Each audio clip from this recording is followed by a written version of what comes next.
Hi, welcome back to another episode of Coldstream Rod Shop. I'm Derek Fraser. In this week's episode, we're going to keep on working on Ellie's 5-window coupe. Last week, we worked on a lot of the floor panels around the transmission. We got quite a bit done. The one last piece that I had to work on was around the brake pedal. But what we also have to do is cut a hole for the steering column. And as I said at the end of last week's video, I've got to kind of play with that because the owner plans to put Roadster style headers, which kind of come straight out. So I have to try and position where the steering column comes out underneath that, and as well not too close to the brake pedal. So anyway, follow along as we do that. And then I'm told that the chassis is coming in for the 35 pickup bed, and we'll put that on it hopefully tomorrow or the next day. So we'll be able to show you some of that stuff. And then whatever we can get done in the camera lady's upholstery for 32 Roadster, then we'll show you that as well. So anyway, follow along. We've got some more work to do in the shop. So I'm going to pick up where I left off on last week's episode. I was still working on Ellie's coupe, the 5-window floor. We did a bunch of the panels last week. This one, well, actually we did all of them across the top of the transmission, so the forward section of the transmission tunnel and the 2 foot pads. I made this panel up, but I didn't weld it in. I needed to do the final fit, had to make a little bit more clearance for the brake pedal, and then I had to decide where the hole was going to go for the steering column. Now, that's kind of difficult on this one because we wanted the steering column to be out of the way of the brake pedal. So what my rule of thumb is to try and keep this column between 1 inch and 1.5 inches away from the brake pedal, because ultimately I don't necessarily have to put the brake pedal square on the top of this arm. I can actually put the brake pedal off to the left of it, but I just need some clearance between the brake pedal arm and the steering column. So that was the first element in trying to figure out where to put the hole in. And then the second element was that I think I mentioned it last week, but I'll tell you now, we are planning on putting Roadster style headers on this. So there's going to be a header pipe come straight out this way. So we want the column to come down underneath it. So I'm going to try and do this without dropping the phone. So there is, I think I'm showing you, yeah, there is the hole. When I take a piece of ABS pipe that I've used for dummying up steering columns, right there, and then stick it down through that hole, it looks like we're going to clear the exhaust manifold of where hypothetically it's going to be. So right now we're going to stick with that hole. That hole kind of aligns already more or less where we've got it on the 32 Roadster, the 32 pickup, and the Model A. So again, you know, having other vehicles you can double check against certainly helps. We know we can make that work. So next up, what I'm going to do, I think I'm going to either work on the transmission tunnel, the removable tunnel. We're not going to be able to put the shifter hole into it, so I'm just basically going to make it up, drill some holes, and then later on, when the owner gets the shifter, we'll have to cut the hole later. I tried to leave enough clearance here for this hole so that the shifter linkage, at least the low car one, should clear and not come in contact with this. And again, you know, we do have other cars that we can go double check against it, but right now I'm very confident that we've got a lot of clearance here. So we'll go ahead and make that transmission tunnel, and then probably after that I will most likely put the dash in. We're going to reinforce the bottom of the dash. There's a couple defects in the dash I've got to fix up, some little dents and whatnot, and then we're going to carry on here with Ellie's coupe. So next up, like I said, we're going to do the transmission cover. I went around with the mini grinder. I ground off the top of all the plug welds just to kind of make it easier for the transmission tunnel to fit flat on the floor. Just kind of dress the other stuff up a little bit. I didn't go crazy on it. Like I said, ultimately all those seams are going to get some seam sealer on them anyways, so not too worried about that. But I'm just checking for any kind of super porosity in that in some of the plug welds, in which case I would have gone back over and welded them and reground them again. But anyways, everything looks good on that. I've taken some measurements for the transmission cover, and the back section is going to be flat, so it's going to transition up to a curved section. Done this a few times before, but essentially we're going to start with a piece of flat sheet metal. I laid it out so the forward section is going to have a curve to it. The back is going to be flat. We've got to tip these edges up here, and more than likely we'll have to, when we tip the back up or flatten the back, we'll probably have to do a little bit of shrinking here once I get a little bit of a shape into it, because that shape of the front will carry to the back. Now, in order to get the shape in the front, we're going to go on the English wheel, but we're going to use this rubber portion here.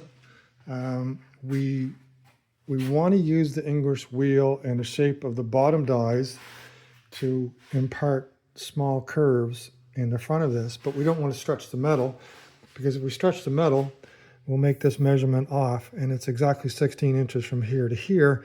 If I do stretches here, I'm actually going to increase that, and we don't want to do that. We just want to get a curve to the front. So I'm going to cut that up. We're going to go on the English wheel here. I'm not sure if I'm going to use that crown that's on there, but I might pick some. I'll try this one first and see what kind of shape I get into it. And I may go with a heavier crown depending on how quickly it starts to shape. So anyways, follow along. I'm going to show you the next step in a couple minutes.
There's a semi-finished tunnel. Hopefully you can see from the time lapse. I used the English wheel to basically form the shape in the top here, get the round section to it. I put it on the brake and I creased these edges. I actually had to crease the back edge too, because what happens is although you only shape the front, it's going to make the metal want to bend in the back. So when I bent the metal up in the back, this tended to shrink in some, so I had to actually shrink the flange here on the shrinker along this edge. The other thing I found is because this the section it's sitting on it doesn't come on this angle, it comes out a little bit. I found that I actually had to go ahead and stretch this edge so it fits over the curve now. I still have a little bit more work to do because it isn't sitting as perfectly flat as I want it to. I know that if I probably put some screws into it, I'll hold it down, but I kind of want it, I'm going to trim it a little bit more because I get a little bit of interference here. We'll do that tomorrow night. I'll trim the edges a little bit. I might stretch this edge a little bit more so that it covers the hump more than what I measured it. I measured it at 16 inches, but I actually need a little bit more than that to make it fit. So we're really close here. Got a nice shape to it, and it's just got to push at the other 10% to get it done. So here's a little bit of an update on the Camera Ladies Roadster. We did pick up the ceramic coated headers from High Tech Coatings. We'll show you a card at the end. I really want to thank them for doing a wonderful job. The heat hit the headers and absolutely no issues, but the reputation also said that was going to be the case. Super nice job. Put a brand new 390 CFM carburetor on this, gave her a shot of gas, started it up, and she's just purring here. Couple little glitches as far as I thought the tack was bad. I got a new tack. This one doesn't work, so there's some other issue going on. I don't know if maybe the wire going from the tack to the oil is bad. I'm not sure. tack doesn't work. And then also, for whatever reason, the front blinkers, when I turn them on, they don't work. Those are the only two things so far that we're going to have to troubleshoot. But the little 272 Y block, rebuilt Y block, she's dropping a little bit of water out of the exhaust, which is perfect. And she's burning nice and clean. No smoke, no oil. We're approaching, I guess, 120 degrees on the radiator. There's no hoses leaking so far. Timing is okay. We'll probably have to set that later, but right now we're also charging at 14 volts. So right now the only two things I think I have to troubleshoot at the moment are the blinkers and the tack. Still a huge wind. All the other lights work. The blinkers work in the back. Say, really happy so far. Camera lady's not home right now, but when she does come home, we're going to show her that her car is alive. So a little update on the camera lady's Roadster. As I just said, the front blinker lights did not work. I was very suspicious of a bad ground, and that was exactly the problem. More often than not, when something doesn't work as far as a light goes, it's usually a bad ground or lack of power. But in most cases, if you hooked up the power wire, it's because something got painted and everything else that the ground doesn't go through. So ultimately, what I wound up doing with the blinker lights here on the front is that the LED lights here, they had 3 wires going to it. There was the parking light, or we call it a parking light or driving light, and then the blinker. But there was a third ground wire. The ground wire was grounding out to the housing, but the housing wasn't grounding out to this one, and this one wasn't grounding out. So ultimately what I did, I just hooked up a wire on the inside. There's a little receptacle for the bulb on the inside. So I grounded that to one of the bolts at the bottom. I don't know if I can show them or not, but I grounded to one of the bolts on the inside, which then grounded to the frame, and everything blinks really good now, so we're good on that. Now the tachometer was quite a bit more elusive, and I think I've kind of got it sorted out. I had another tachometer that originally came with the gauge package, and my assumption was the tachometer was bad because I actually had that happen about 12 years ago to me. So I just bought another one because it was so long since I'd bought the gauge kit, I couldn't really go back and claim warranty on it.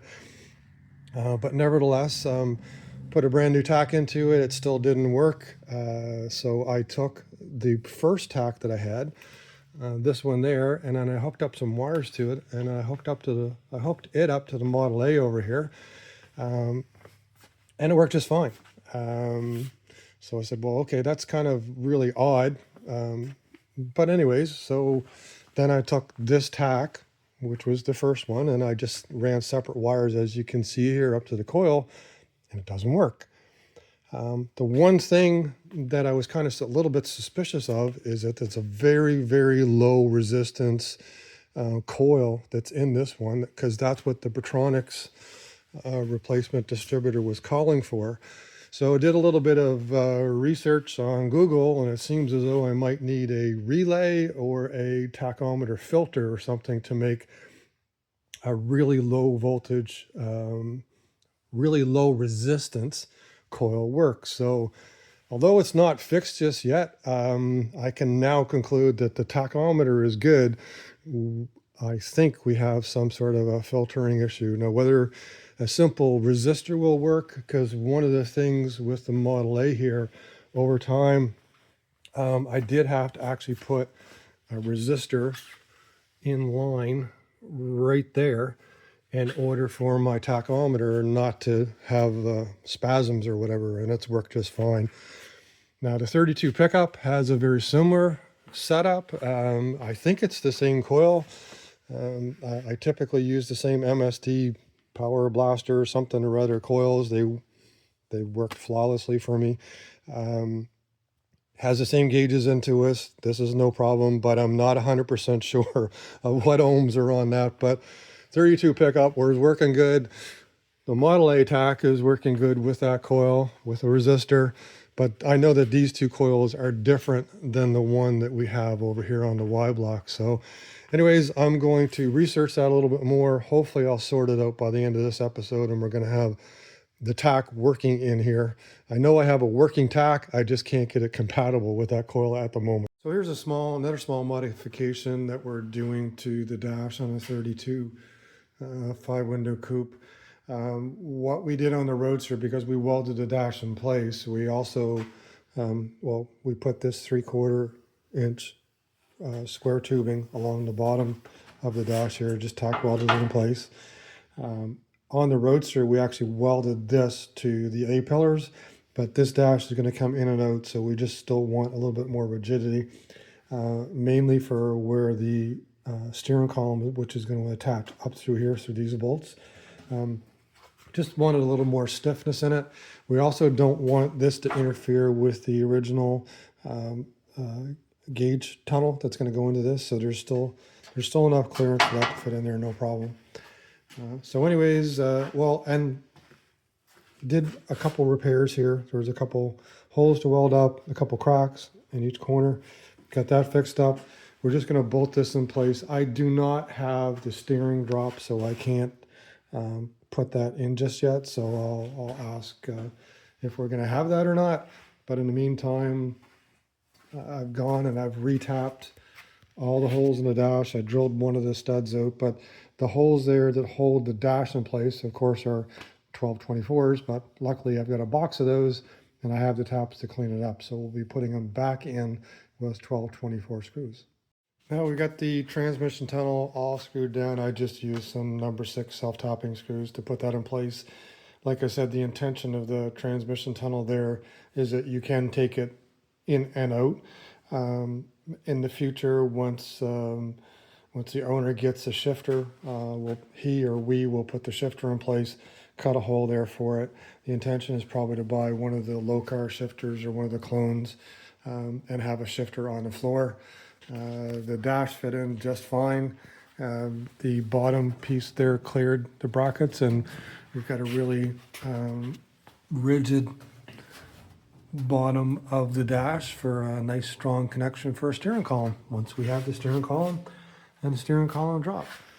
I think that's all I have to do with the floor so far in the dash. Next up, I think I'll be working on the windshield frame. So I'm going to try to do my best to describe how I chopped the windshield frame. This is an original windshield frame. The bottom was almost perfect. There's a little surface rust on it and everything else. One of the things with this particular chop is that it wasn't evenly done all the way around, and we didn't redo it.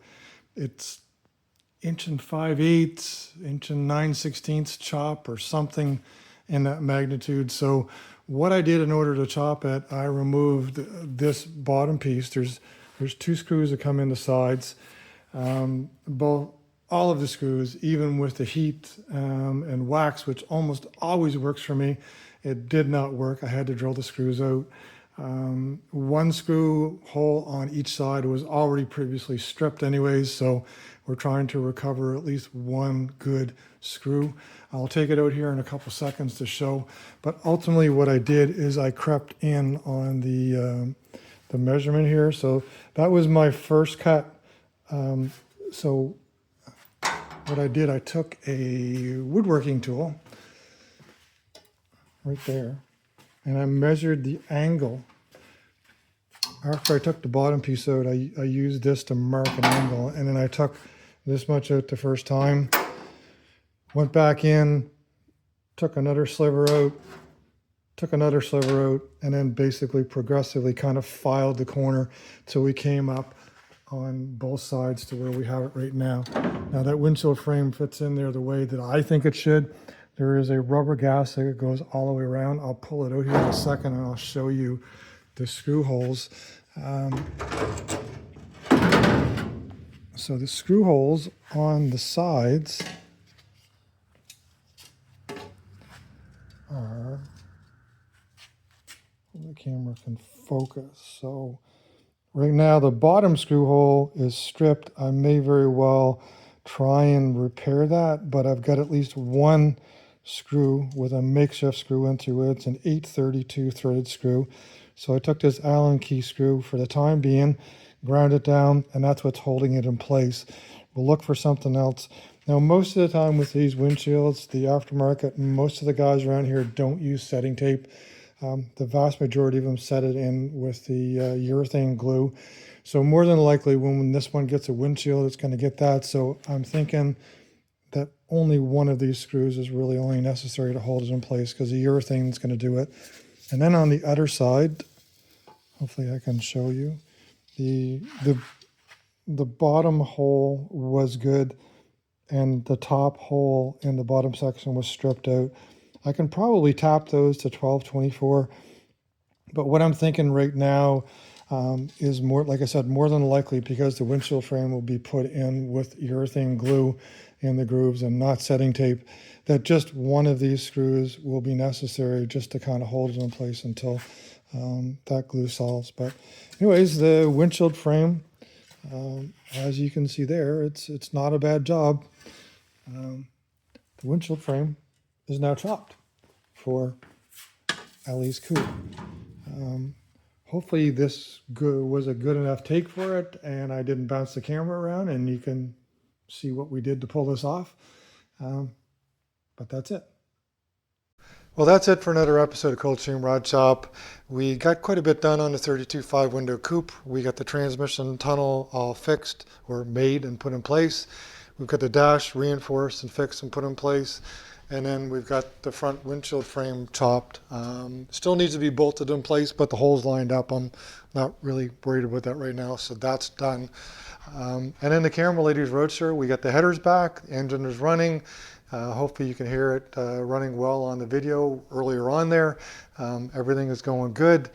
Solved the problem with the blinker lights and everything on it. The only thing I haven't solved, and I think I've got it solved, is to make the tack work. If anybody out there has had the same issue with their tack not working with a Pertronix distributor or Pertronix conversion of a distributor, weigh in, let me know, tell me what you think. Right now I've bought the MSD tack driver. It's a little board, ordered it, hopefully be in next week, and fingers crossed that solves the problem. That's what I think it is, but if you can let me know before then, if you think it's something else, I'm game for trying that as well. So anyways, that's it for this week of Coldstream Rod Shop. Please like, share, tag, and subscribe. Come on back next week and see what we're up to on 32 Fords.